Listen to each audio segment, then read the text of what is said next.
일상 속에서 진액을 지킬 수 있는 가장 쉬운 방법 중에 하나가 바로 입니다. 네, 여러분 안녕하세요. 오늘은 일상 속에서 쉽게 진액을 지킬 수 있는 방법에 대해서 말씀드리겠습니다. 진액이라고 하면 쉽게 말하면 우리 몸의 수분, 체액을 의미합니다. 그 중에서도 이제 세포 안이나 혈액 안에 있는 혈장액이나 세포내액 말고 우리 몸의 빈 공간에 이렇게 퍼져 있는 물, 세포 간질액이라고 합니다. 그 빈 공간의 물이 진액이라고 할 수 있고, 별거 아닌 것 같은 이 물이 굉장히 중요한 역할을 한다고 말씀을 드렸죠. 건조해지기 쉬운 피부를 탄성 있게 유지해 주는 것도 이 세포 간질액이고요. 염증이 만성화되지 않게 해주는 것도 진액입니다. 일종의 냉각수 역할을 한다고 말씀을 드렸죠. 진액이 부족해지면 건조 관련 증상, 열감과 관련된 증상, 그리고 불안장애와 관련된 증상, 그런 증상들이 나타날 수 있다고 지난 영상에서 말씀을 드렸어요. 이게 20년, 30년 전에 비해 진액 부족 환자가 더욱더 많아졌습니다. 80년대, 90년대만 하더라도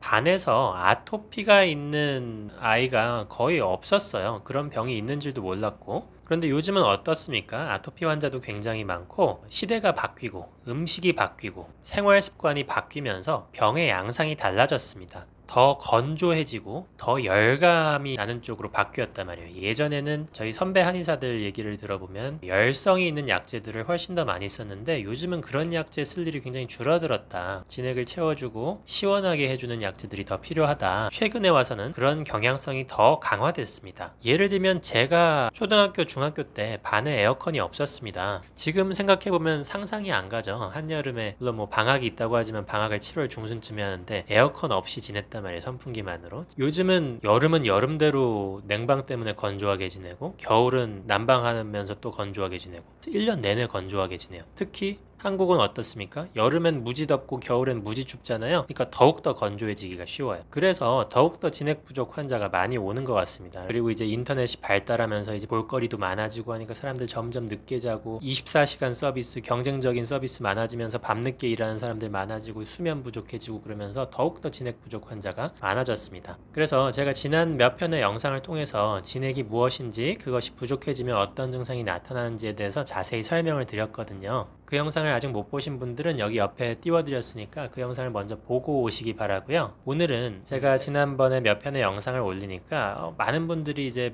영상의 댓글이나 거기 제 블로그 주소 타고 오셔가지고 댓글로 문의를 주셨어요. 진액을 보충하려면 그러면 어떻게 해야 되느냐. 오늘은 그 답변을 드리겠습니다. 자, 진액을 보충하기 위해서 할 수 있는 것이 일단 생활 습관을 통해서 할 수 있는 게 있겠죠. 그리고 진액 보충에 좋은 음식을 먹는 게 있을 거고요. 그 다음에 저는 한의사니까 한약 치료를 통해서 사람들에게 진액을 보충해서 그 사람들의 불편한 증상을 치료하는 일을 주업으로 하고 있죠. 그런데 오늘은 이 영상에서 그 여러 가지 방법들 중에서 정말 쉽게 할 수 있는, 쉽게 실천할 수 있는 그 방법에 대해서 말씀드리겠습니다. 우리 몸에 하루에 수분이 얼마만큼 들어오고 나가는지에 대해서 먼저 말씀을 드리겠습니다. 하루에 사람 몸속으로 들어오는 수분량이 어느 정도일까요? 이거는 사람마다 다 다를 수 있습니다. 사람마다 마시는 물의 양도 다르고 음식 먹는 정도도 다르니까요. 그런데 이제 대략적으로 이제 성인 기준으로 한 2리터에서 2.3리터 정도가 들어온다고 치면, 그 중에 거의 대부분은 음식물, 물과 음식을 통해서 들어오는 게 거의 대부분이고, 일부는 이제 우리 몸에서 당이 산화하면서 합성되는 물이 있어요. 그래서 그걸 다 합치면 하루에 2리터에서 2.3리터 정도가 체내에 공급이 됩니다. 그러면 하루에 빠져나가는 물의 양은 어느 정도일까요?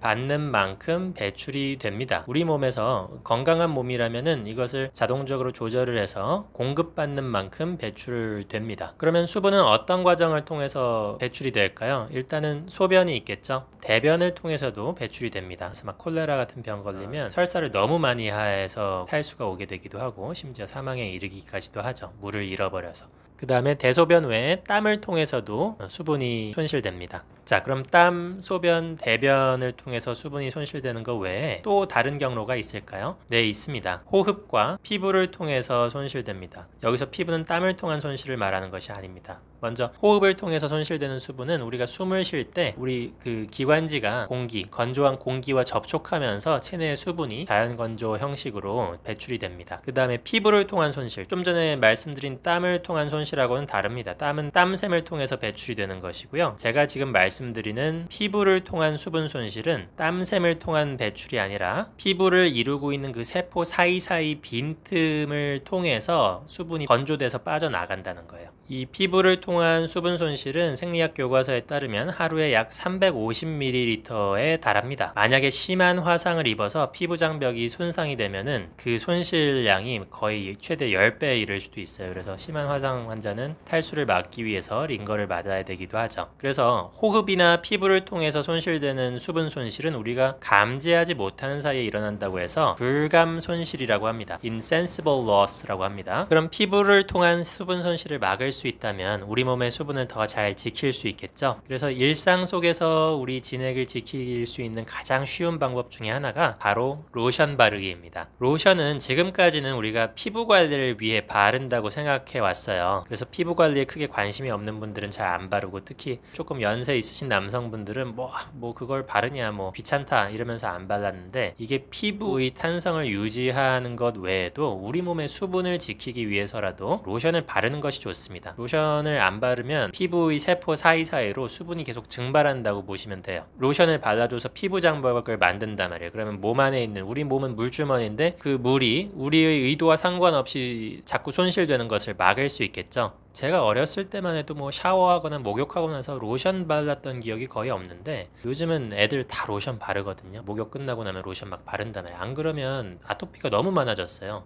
굉장히 피부 환자들이 많단 말이에요. 먹는 것도 달라졌고 건조해졌고, 특히 한국, 그래서 여름에 냉방 빠방하게 하고 겨울에 난방 빠방하게 하고 피부도 굉장히 건조해지고 싶고, 이게 피부가 건조해졌다는 거는 그 안쪽의 속도 건조해지기 쉽다는 겁니다. 피부만 건조해질 리는 없습니다. 예전과 달리 아토피 환자 늘었다, 피부병 환자 늘었다, 이것은 그만큼 시대가 건조해졌다는 것을 의미하고, 지금 이 시대가 진액 건조의 시대라는 것을 의미합니다. 그래서 진액을 지키는 것이 앞으로 몇십 년 이상의 현대인이 건강의 화두라고 생각을 하고, 그래서 오늘은 일상 속에서 내가 쉽게 실천할 수 있는 방법 중에 하나인 로션 바르기에 대해서 설명을 드렸습니다. 전신에 다 발라야 되나요? 전신에 다 바르면 좋지만 피부라는 것이 하나의 가죽처럼 연결되어 있기 때문에 부분적으로라도 발라주면 전체 피부가 이렇게 우리가 당긴다고 표현하죠. 전체 하나도 안 바르면 피부가 당겨요. 당긴다는 거는 그 피부 장벽 사이사이가 벌어진다는 거. 그럼 거길로 다 수분이 증발할 수 있단 말이에요. 그래서 부분적으로라도 발라주면 피부가 덜 당기잖아요. 그러면 피부 장벽이 제 역할을 하기가 쉽기 때문에 정말 너무 귀찮고 막 시간 없고 하면은 적어도 뭐 얼굴이나 팔, 다리 좀 부분적으로라도 발라주면 충분히 도움이 될 수 있습니다. 자, 오늘은 일상 속에서 진액을 지킬 수 있는 가장 쉬운 방법에 대해서 말씀드렸습니다.